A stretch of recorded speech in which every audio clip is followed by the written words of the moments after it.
Cassie's climate envoy, a lot of our work has been focused on developing our national adaptation plan. We have a particular vulnerability as a nation, the Marshall Islands, in that we're only 2 meters above sea level. As a CIDS, we're an atoll nation.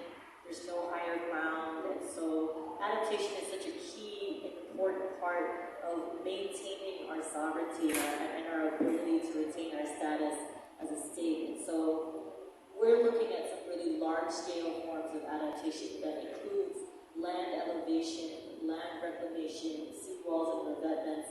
And while we're looking at those land reclamation, you're talking about relocating communities so that you can elevate that land. And there's 24 atolls in our islands, and each of those have their own unique ecosystem, their own unique kind of culture.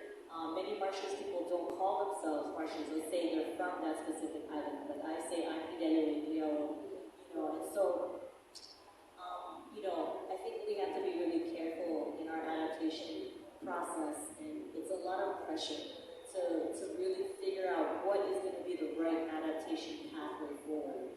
And these are also very expensive adaptation pathways. Land reclamation, land elevation, that's not cheap at all. We're looking at costings of up to, it's $1 billion per atoll. There's 24.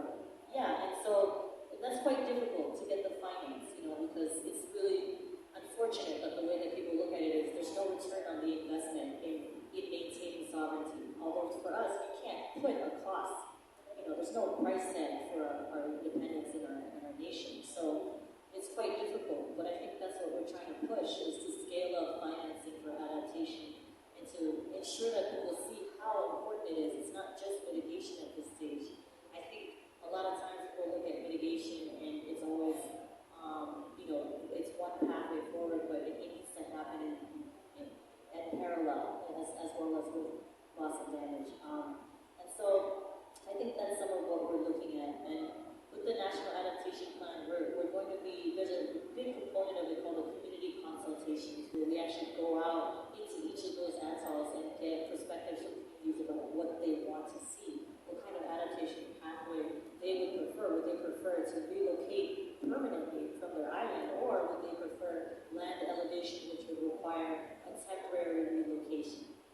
One of the first atolls we've gone to, our youth who conducted the youth consultation, from our nonprofit, we actually had youth conducting youth consultations with other youth to get their perspectives on what adaptation pathway they would like to see. It was really interesting. They actually said they would prefer to stay, whereas the elders prefer to relocate. And so that's really what we're thinking about, is such a, just being careful about how we choose which adaptation pathway, and be really conscious that also we're working at a limited time. And so that it's quite difficult for us as a nation, but we're also working within the Glasgow, sorry to shift a little bit, in terms of what's happening. That's all at the national scale. That's a lot of our focus, at home, and that's a lot of my work, is lately just focusing on that, on the development of that now. But here at the COP, we're working within the Glasgow Chamber program to elaborate on what the global goal in adaptation should be. And it's really about ensuring that that they're not furthering reporting standards, for that it doesn't trickle down to hurting small nations like ours with limited capacity, who already have a huge scale to climb in terms of adaptation.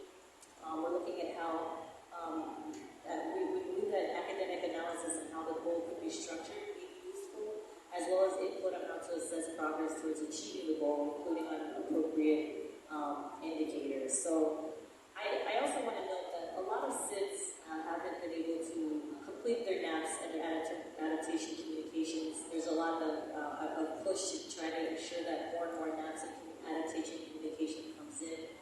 Those kinds of reporting, I think, are really valuable for really assessing where countries are, and then where the financing is necessary. So RMI was one of the first CIDS to actually submit an adaptation communication, but there's a need for systems to be integrated to enable those to be developed in a more routine and robust way. So for this, scaled-up support, both financial and technical, are going to need to be challenged. I think there is a lot of science on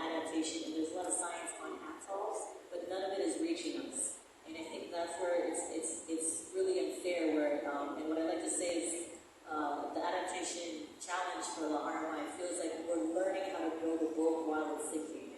It's because, and they used to say it's like building a boat, but we don't even know how to build a boat. We're actually learning how to build a boat while it's, against the clock.